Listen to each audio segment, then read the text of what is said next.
मालकिन। सतीश, ये क्या पागल हो गया तू? तूने पे हाथ कैसे उठा दिया? ज्यादा ना भोला मत बनी आप मेरे सामने। अभी तो एक थप्पड़ मारा है, मेरा बस चले तो अभी। दिमाग चल गया क्या तेरा? हैं? ये क्या हरकतें कर रहा है तू? एकदम से चढ़ा जा रहा है हम पर, मार क्यों रहा है हमें? इसको हुआ क्या है? मैं बताती हूँ इसको क्या हो गया है। ये ना सर पे चढ़ गया है, तुमने ना इसे सर पे चढ़ाया हुआ है। नौकरों को ना नौकरों की औकात में रखना चाहिए, ये अपनी औकात भूल गया है। तुम ही ना इससे इतने प्यार से बात करते हो भाई की तरह कि जब भी कोई प्रॉब्लम हो मुझे बता देना, पैसे चाहिए हो मुझे बता देना, इसलिए ये सर पे चढ़ गया, औकात भूल गया अपनी। सताक्षी, तुम इससे इस तरह से रिवर्स में बदतमीजी मत करो। अगर उसने बदतमीजी करी है तो कोई वजह होगी इसके पीछे, वरना आज तक सतीश ने इस तरह से हमारे साथ बिहेव नहीं किया। तो एक बार मुझे बात करने दो। सतीश, तू वो नौकर है जिसने आज तक अपने मालिकों से कभी ऊंची आवाज में बात तक नहीं करी है। तो अगर आज तूने हम दोनों पर हाथ उठाया तो उसके पीछे कोई बहुत बड़ी वजह होगी और मैं वो वजह जानना चाहता हूँ। बता क्या बात हुई है? हाँ तो अब तक ना आप दोनों ने ऐसी घटिया हरकत नहीं करी थी। अपना ना मुंह बंद रख वरना ये मुंह तोड़ दूंगी तेरा। क्या बोल रहा है? हमने हरकत करी है? हम कुछ भी करें हम मालिक हैं इस घर के। तू नौकर है, अपनी औकात मत भूल। नौकर है, नौकर बन के रह। सताक्षी, मैं तुम्हें अभी समझा रहा हूँ कि उससे बदतमीजी मत करो। वो गुस्से में है तो हमें तो समझना चाहिए ना कि क्या बात है। मुझे पूछने दो उससे, कोई तो वजह होगी ना जो उसने हाथ उठाया है। यार विवोर, एक तो मैं तुमसे भी परेशान हूँ, नौकरों से इतने प्यार से पूछ रहे हो वजह, इसने हम दोनों पे हाथ उठाया। तुम्हें तो इसे जड़ के थप्पड़ रखना चाहिए। अरे शांत हो जाओ सताक्षी, मुझे बात करने दो। वो बताएगा क्या वजह है। वो ऐसे ही हम पे हाथ नहीं उठा सकता है। सही बात है, वैसे भी तुम मेरी कभी सुनते हो? पूछो इसी से प्यार से कि इसने ये फूल जैसे हाथ हम पे क्यों उठा दिए। सतीश, मैं तुझसे आखिरी बार बहुत आराम से पूछ रहा हूँ कि क्या वजह है कि तूने हम दोनों पर हाथ उठा दिया। क्योंकि कोई भी पति बर्दाश्त नहीं करेगा कि उसकी पत्नी पर कोई हाथ उठाए, और स्पेशली वो इंसान जिसको वो अपना छोटा भाई मानता हो। तो अब मुझे वजह जाननी है बिना किसी बकवास के कि क्यों हाथ उठाया गया है। देखो साहब, कितने भोले बन रहे हो आप तो ऐसे पूछ रहे हो जैसे आपको कुछ पता ही नहीं है। चलो ठीक है, अगर आपको नहीं पता है तो मैं बता देता हूँ।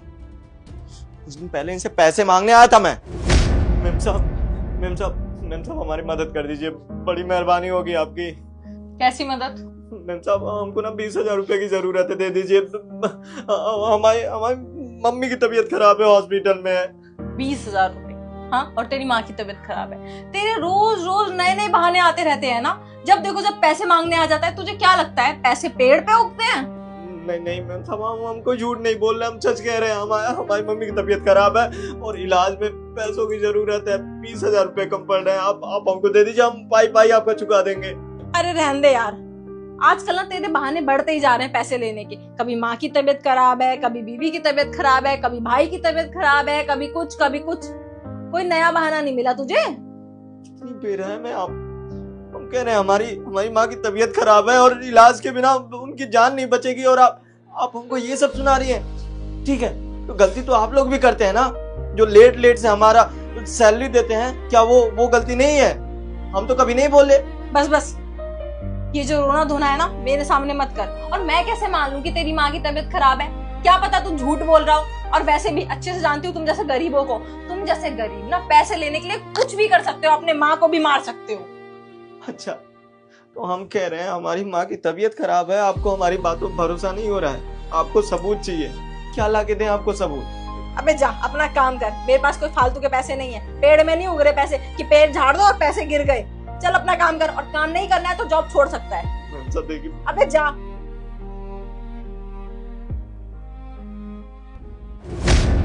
मुझे एक बात बताओ, वो 20,000 रुपए कौन सी बड़ी बात थी आप लोगों के लिए? 20,000 रुपए तो ऐसे हाथ का मैल है आप लोगों के लिए। कहीं रेस्टोरेंट में या कहीं पार्टी करने जाते हो तो आप लोग लाखों रुपए खर्च कर देते हो, और मैं जो आपके यहाँ इतने सालों से काम कर रहा हूँ, अरे 18 साल का था जब से यहाँ काम कर रहा हूँ, कौन सा बड़ा रकम मांग लिया आपसे? 20,000 रुपए नहीं दिए गए आप लोगों से। तो अगर मैंने तुझे पैसे नहीं दिए तो तुम पे हाथ उठाएगा? हाँ, तेरे लिए कमाते हैं हम। हाँ सतीश, इस बात में मैं सताक्षी के साथ हूँ। सताक्षी कुछ गलत नहीं कह रही है। देख, अगर तूने हमसे पैसे मांगे और हमने मना कर भी दिए तो उसका मतलब ये तो नहीं है कि तू अपने मालिकों पे हाथ उठा देगा। तुझे तेरी सैलरी तो देते हैं ना, तेरी सैलरी ना दी हो तो तू गुस्सा कर, पर अगर तूने एक्स्ट्रा पैसे मांग लिए और हमारा मन नहीं था देने का, हमने नहीं दिए तो बात खत्म हो गई। तुझे बुरा लग रहा तो तू आके मुझसे शेयर कर ले। और चल, अगर तेरी मालकिन ने तुझे पैसे नहीं दिए तो भाई मुझसे आके अलग से बात कर लेता, मैं पैसे दे देता। लेकिन ये हाथ उठाना और इस बात पे गुस्सा करना, ये मुझे कोई वर्थ नहीं लग रहा है। वही तो बात है साहब, ये पैसा आप लोगों के लिए मायने नहीं रखता है, लेकिन मेरे लिए मायने रखता था। 20,000 रुपए की वजह से मैं आज अपनी माँ को खो दिया हूँ। मेरी माँ इस दुनिया में नहीं है क्योंकि मैं उसका इलाज नहीं करवा पाया, 20,000 रुपए इकट्ठा नहीं कर पाया। अरे मुझे एक बात बताओ, इतने सालों से काम कर रहा हूँ, इतना तो भरोसा होगा आप लोगों को मुझ पे। आज तक कभी आपसे छुट्टी नहीं मांगी, बेवजह पैसे नहीं मांगे, कुछ ऐसी हरकत नहीं करी कि जिससे आप लोगों का मुझ पे विश्वास ना हो। अरे 20,000 रुपए मांग रहा था, इनसे मिन्नतें किया था, पैर पड़ रहा था कि मालकिन दे दीजिए, मेरी माँ का तबीयत खराब है, लेकिन इनको मुझ पे भरोसा ही नहीं था, नहीं दिए 20,000 रुपए। अब बताओ क्या करूं, कहां से लाऊं अपनी माँ को? सतीश, मुझे सताक्षी ने ये नहीं बताया था कि सताक्षी, तुमने तो मुझसे कहा था कि सतीश बस एक्स्ट्रा पैसे मांग रहा है। तुमने ये रीजन तो नहीं बताया था कि इसकी माँ की तबीयत खराब है और इतनी खराब है कि उनकी जान भी जा सकती है। ये कौन बताएगा मुझे? अच्छा तो साहब आपको भी पता था कि मुझे 20,000 रुपए चाहिए थे? देख सतीश, मुझे तेरी मालकिन ने बस इतना बोला था कि सतीश ना आजकल बहुत सिर चल रहा है, उल्टा सीधे पैसे मांग रहा है सैलरी के अलावा।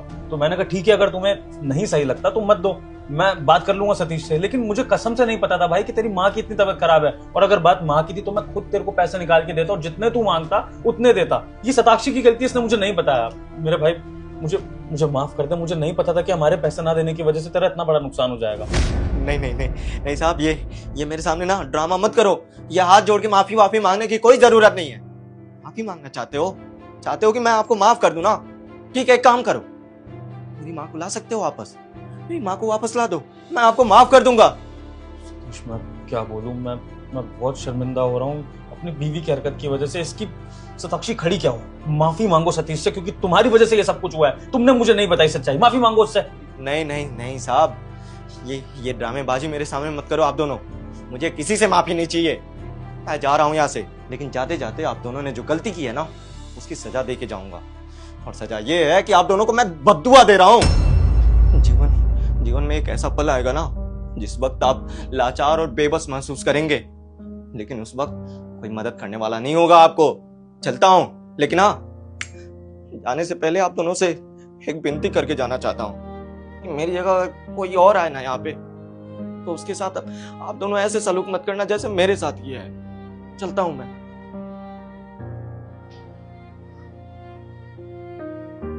सताक्षी, तुम्हारी एक लापरवाही की वजह से आज सतीश की माँ की जान चली गई, और कहीं ना कहीं हम जिम्मेदार हैं इसके, या ये कह लो कि हमने उसकी माँ को मारा है। वो हमेशा ही एक्स्ट्रा पैसे मांगता था, तो मुझे लगा बस ऐसी बहाने कर रहा है कि माँ बीमार है, तो मैंने इसलिए नहीं दिए उसको पैसे। ये तुम्हारी एक गिरी हुई हरकत है जिसकी वजह से न एक बेटे ने अपनी माँ खोई है, बल्कि हमने एक वफादार नौकर खो दिया, और उसकी बद्दुआ लगेगी सो अलग। I'm sorry, मैं पता नहीं तुम्हारे साथ रह पाऊंगा कि नहीं, लेकिन इस घर में रहूंगा तो मुझे सतीश की माँ की याद आएगी तुम्हें देख कर, और मेरा शर्म से सर झुकेगा सब। मैं बेटा, मुझे काम करने दो। अरे तेरा दिमाग खराब तो नहीं हो गया है? तेरी इतनी हिम्मत कि तू मेरी चेयर पे बैठेगी? मैडम जी, मेरा कोई दिमाग खराब नहीं है, मुझे यहाँ पे काम करने दीजिए। तुझे एक बार में समझ में नहीं आ रहा कि मैंने क्या बोला? मैं इस कंपनी की मैनेजर हूँ, तेरी इतनी औकात नहीं है कि तू मेरी चेयर पे बैठे। आया समझ में? मैडम जी, आपको बात समझ में नहीं आ रही, मुझे आप काम करने दीजिए ना, आपको सब पता चल जाएगा। क्या बोला तूने? तू काम करेगी? तू मेरे लैपटॉप पे काम करेगी? ऐसा कौन सा काम आ गया तुझे? तू एक सिक्योरिटी गार्ड है, भूल मत। मैडम जी, मुझे अच्छे से पता है मैं एक सिक्योरिटी गार्ड हूँ, पर अभी मैं यहाँ पे बहुत जरूरी काम कर रही हूँ, और आप ऐसे खड़े होकर मेरे पे चिल्लाइए मत, नहीं तो मेरा काम खराब हो जाएगा। क्या काम कर रही है तू? तुझे एक बार में समझ में नहीं आ रहा? इस कंपनी की मैनेजर हूँ मैं, मैनेजर। 1 मिनट में तुझे जॉब से निकलवा दूंगी। आया समझ में? मैडम जी, आपको जो करना है ना आप कर लेना, पर अभी आप मुझे काम करने दो प्लीज, मैं हाथ जोड़ती हूँ आपके। ये सिक्योरिटी गार्ड पागल होगी, पागल। अगर मेरा लैपटॉप खराब हो गया ना तो जिंदगी भर भी इसका भुगतान नहीं कर पाएगी तू। आप मेरी पगार में से काट लेना। पगार में से काट लेना? सीरियसली? 12,000 महीने का कमाती है तू, साल भर में भी नहीं चुका पाएगी? कोई बात नहीं, 2 साल में तो चुक जाएंगे ना पैसे। देख, मैं तेरे से लड़ना नहीं चाहती, तू मेरी बात समझ। मेरी शाम में बहुत इंपॉर्टेंट मीटिंग है, उसी का प्रोजेक्ट रेडी करी थी। अगर प्रोजेक्ट रेडी नहीं हुआ तो बहुत प्रॉब्लम हो जाएगी। प्लीज हट जा, प्लीज। ये लो, अब आप अपनी कुर्सी पे बैठ जाइए। अब आप बैठ जाइए। पता नहीं इतना टाइम वेस्ट कर दिया। ये जो बदतमीजी तूने करी है ना, ये मैं भूलूंगी नहीं। जॉब से निकलवा के रहूंगी तुझे। क्या रहा उस प्रोजेक्ट का? गुड मॉर्निंग सर, बस वही प्रोजेक्ट कर रही थी मैं। 5 मिनट में हो जाएगा सर। 5 मिनट? पिछले 4 दिनों से यही सुन रहा हूँ, 5 मिनट 5 मिनट। सताक्षी, 1 घंटे के अंदर में मेरा क्लाइंट्स आने वाला है, अगर ये प्रोजेक्ट रेडी नहीं हुआ ना तो मेरा बहुत बड़ा लॉस हो जाएगा, और अगर इस कंपनी में मेरा लॉस हुआ ना तो इसका मतलब तुम्हारी नौकरी खतरे में है। मुझे 10 मिनट के अंदर ये प्रोजेक्ट मेरे कैबिन में चाहिए, वो भी completely ready. Got it? Sir मेरी इसमें कुछ गलती नहीं है, मैं प्रोजेक्ट पे ही काम कर रही थी। ये सिक्योरिटी गार्ड आई और मुझे इसने मेरी चेयर से हटा दिया और पता नहीं क्या करने लगी लैपटॉप में। पिछले 1 घंटे से मेरा दिमाग खराब कर रखा है इसने। देविका, ये मैं क्या सुन रहा हूँ? तुम यहाँ पे क्या काम कर रहे हो, और तुम इनके लैपटॉप में बिना इनके परमिशन के कैसे घुसे? तुम्हारा काम यहाँ पर है या नीचे? सर मैं लैपटॉप पे कुछ काम कर रही थी। सुबह सुबह तुम्हारा दिमाग खराब हो गया है। तुम इनके लैपटॉप में क्या कर रहे थे ऐसा? और तुम्हें लैपटॉप चलाना भी आता है? तुम्हारी ड्यूटी यहाँ पर सिक्योरिटी गार्ड की है, ना कि लैपटॉप पर आके काम करने की। सर मैं भी इसको 1 घंटे से यही समझा रही हूँ कि इसका काम नीचे सिक्योरिटी गार्ड का है, अपना काम करे जाके, ना कि मेरे लैपटॉप पे काम करे। मुझे नहीं पता ये 1 घंटे से मेरे लैपटॉप में सर क्या कर रही थी, वरना अगर इसने मेरा टाइम वेस्ट नहीं किया होता ना तो मैं प्रोजेक्ट रेडी कर देती सर। तुम्हारे ये बहाने अब और नहीं चलेंगे। 10 मिनट में ये प्रोजेक्ट मुझे मेरे कैबिन में चाहिए। Got it? जी सर 5 मिनट में रेडी कर रही हूँ बस मैं। सर आपने जो शताक्षी मैम को प्रोजेक्ट दिया था ना कंप्लीट करने के लिए, वो मैंने कर दिया। क्या बकवास कर रहे हो तुम? शताक्षी मैम का प्रोजेक्ट तुमने कैसे रेडी कर दिया? तुझे पता भी है क्या बोल रही है तू? मैडम मुझे बहुत अच्छे से पता है मैं क्या बोल रही हूँ क्या नहीं बोल रही। सर अगर आपको मेरी बात पे यकीन नहीं है ना तो आप एक काम कीजिए, आप खुद देख लीजिए।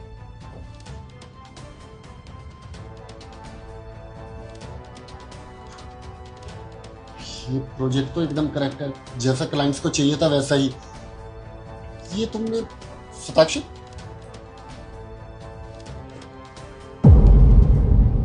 सर ये पॉसिबल कैसे है? ये इतना हार्ड प्रोजेक्ट था, मैं खुद नहीं कर पाई थी, तूने कैसे कर दिया? और इतनी सारी कोडिंग तेरे को कैसे आती है? कब सीखा? तू तो सिक्योरिटी गार्ड की नौकरी करती है ना। सर मैं एक सॉफ्टवेयर इंजीनियर हूँ।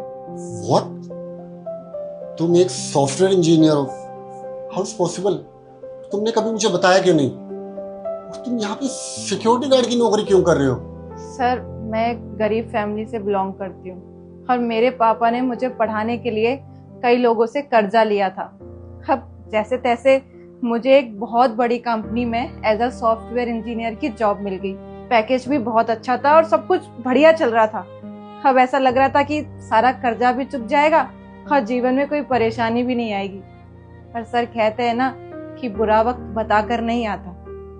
ऐसे ही एक दिन हमारी कंपनी को बहुत ज्यादा लॉस हो गया और फिर एक दिन हमारे कंपनी के बॉस ने 80% एम्प्लॉयज को नौकरी से निकाल दिया, जिनमें से एक मैं भी थी।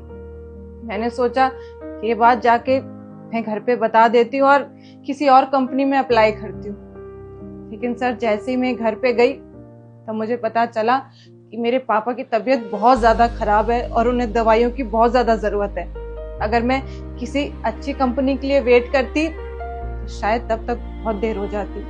तभी मुझे पता चला कि आपकी कंपनी में सिक्योरिटी गार्ड के लिए वैकेंसी खाली है, तो बस सर मैंने यहाँ पर अप्लाई कर दिया और मेरी यहाँ पे जॉब लग गई। सर पिछले कुछ दिनों से शताक्षी मैम इस प्रोजेक्ट को लेके बहुत ज़्यादा परेशान थी और आज इस प्रोजेक्ट की डेडलाइन थी। एनी हाउ मैम को ये प्रोजेक्ट सबमिट करना था, तो सर मैंने बिना बताए मैम की हेल्प कर दी, क्योंकि जो चीज़ें मुझे आती हैं क्यों ना इन चीज़ों को लेकर मैं अपने सीनियर्स की हेल्प कर दूं। इसलिए सर मैंने शताक्षी मैम को बिना बताए उनका प्रोजेक्ट कंप्लीट कर दिया था। That's it. ओके, मुझे सब समझ में आ गया। वो कहते हैं ना कि जो होता है अच्छे के लिए होता है। अगर तुम आज इस तरह से शताक्षी के कैबिन में आके फोर्सफुली ये प्रोजेक्ट रेडी नहीं करते तो मुझे तो कभी पता चलता ही नहीं कि मेरी कंपनी में इतने होनहार लोग काम करते हैं जो कि हायर पोस्ट डिजर्व करते हैं, बट इस तरह लोअर पोस्ट पे काम कर रहे हैं। देविका, अब से तुम ये गार्ड की नौकरी कंटिन्यू नहीं करोगी, बल्कि हमारी कंपनी में as a software engineer appoint किए जाते हो, क्योंकि हमारी कंपनी में एक सॉफ्टवेयर इंजीनियर की ज़रूरत थी और तुम इतने टैलेंटेड हो। जो काम शताक्षी, जो कि इतनी ओल्ड एम्प्लॉय है, 4 दिन में नहीं कर पाई, तुमने कुछ चंद मिनटों में कर दिया and I am really impressed. और अब शताक्षी तुम इनको सब कुछ एक्सप्लेन कर दोगे और इनकी जो डिग्री है और बाकी जो डॉक्यूमेंटेशन है वो कंप्लीट कर देना। और welcome to the company. Okay, bye bye. और हाँ, तुम ये 10 मिनट में लेकर इनके कॉपीज मेरे ऑफिस में मिलो। सॉरी, मुझे लगा कि पता नहीं तू मेरे लैपटॉप में क्या कर रही है, और मेरा बहुत इंपॉर्टेंट मीटिंग थी। देखा ना सर कितना चिल्ला रहे थे, इसलिए बस मैं तुझ पे हाइपर हो गई, माफ कर दियो। मैम मैं चाहती तो आपको ये बात पहले भी बता सकती थी, लेकिन मैंने नीचे ना सर की गाड़ी देख ली थी और मुझे बहुत अच्छे से पता था कि सर आपके कैबिन में आके आपसे उस प्रोजेक्ट के बारे में पूछते और आप पे गुस्सा करते, इसलिए बस मैंने आपसे बिना बताए आपको आपकी चेयर से उठाया और ये प्रोजेक्ट कंप्लीट कर दिया। ठीक है, फिर कल तुम अपने डॉक्यूमेंट लेकर आ जाना। Welcome to the company, see you tomorrow.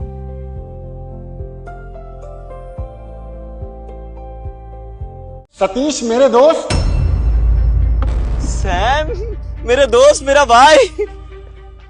अरे मेरे भाई, इतने सालों बाद अचानक यहाँ हमारे घर पे कैसे भाई? अरे भाई तू कैसा है और कहाँ गायब हो गया था? मैंने तुझे कहाँ नहीं ढूंढा और वहां से घर भी चेंज कर दिया, और हम दोनों ने तुझे इतने कॉल किए, तेरा नंबर भी नहीं लग रहा। कहाँ गायब हो गया था तू?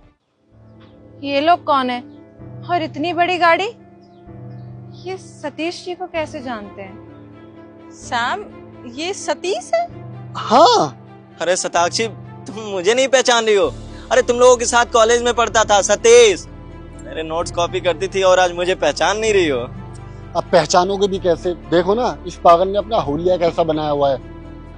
अरे ये सब छोड़ना, रुक मैं तुझे किसी से मिलवाता हूँ। ए सुनो, इधर आओ। ये देखो, ये तुम्हारी भाभी, हमारी मेहरारू। पैर मत छुओ। ठीक है, इससे ये तुम्हारी पत्नी। तुमने शादी कब कर ली सैम? इसने शादी कर ली? सही कहा शताक्षी, ये मैं क्या सुन रहा हूँ? तूने शादी कर ली और तूने हमें बताया तक नहीं? भाई बस कुछ मजबूरी थी। नहीं, कोई मजबूरी नहीं थी सतीश। ऐसी भी क्या मजबूरी कि तू अपनी लाइफ का इतना बड़ा डिसीजन ले लिया और एक बार हमें इन्फॉर्म तक नहीं किया। अरे भाई एक मैसेज ही कर देता और भूल गया वो दिन। कॉलेज में तो बहुत बड़ी बड़ी बातें करता था कि मैं तेरा भाई हूँ, दोस्त नहीं हूँ, हर चीज तुझसे शेयर करूंगा, हमेशा तेरा साथ दूंगा और तेरे दुख सुख में साथ खड़ा रहूंगा। और हम पागल है शताक्षी, जो हम दोनों की शादी का कार्ड इसको देने आ गए। पकड़, आ जाना हमारी शादी में। तूने तो हमें बुलाया नहीं, लेकिन हम तेरे जैसे नहीं है। तुझे पता है अब हम दोनों कहाँ रहते हैं? गुड़गांव रहते हैं। गुड़गांव से यूपी आने में पता है कितना टाइम लगता है? 2 से ढाई घंटा। इतनी गर्मी में 2-2.5 घंटा ट्रैवल करके तुझे सिर्फ कार्ड देने आए।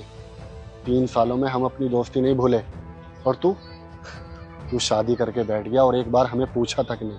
सैम, मैं तो कह रही हूँ ना, हमें इसे अब कार्ड देना ही नहीं चाहिए, हमें इसे शादी में बुलाना ही नहीं चाहिए। इसने तो बुलाया नहीं शादी में, हम फालतू में दोस्ती निभाते निभाते इतनी दूर आ गए, इसने तो हमें पराया कर दिया। नहीं शताक्षी, देखो ऐसी कोई बात नहीं है, दोस्त कभी नहीं बदलते। बस परिस्थितियां कुछ ऐसी होती है ना कि इंसान से कुछ ऐसा करा जाती है कि इंसान ना चाहते हुए भी वो कर देता है। और ये सब बातें छोड़ो ना तुम दोनों, मुझे तो बहुत खुशी हो रही है तुम दोनों को देख करके। अरे कॉलेज टाइम से तुम दोनों एक दूसरे को पसंद करते हो और आज तुम दोनों शादी करने जा रहे हो, इससे खुशी की बात क्या हो सकती है? और ऐसे मौके पे ये सारी बातें लेके बैठ गए तुम दोनों। हाँ तो तेरे लिए खुशी की बात है तो हमारे लिए भी तो खुशी की बात होती ना, अगर तू हमें शादी में बुलाता। अरे सतीश, हमें फर्क नहीं पड़ता भाई कि तू बड़ी शादी करता या छोटी शादी करता। अगर तू सिर्फ दूल्हा दुल्हन या पंडित जी के साथ हम दोनों को भी बुला लेता ना, तो हम उसमें भी खुश हो जाते। यार मैं तेरा दोस्त हूँ और मैंने कभी तुझे लाइफ में पैसों से जज नहीं किया, हमेशा तुझे अपना बड़ा भाई समझा है। मैं बताती हूँ, बात ऐसी है कि मेरे पापा अस्पताल में भर्ती थे और उनकी आखिरी इच्छा ये थी कि उनके जाने से पहले मेरी इनके साथ शादी हो जाए।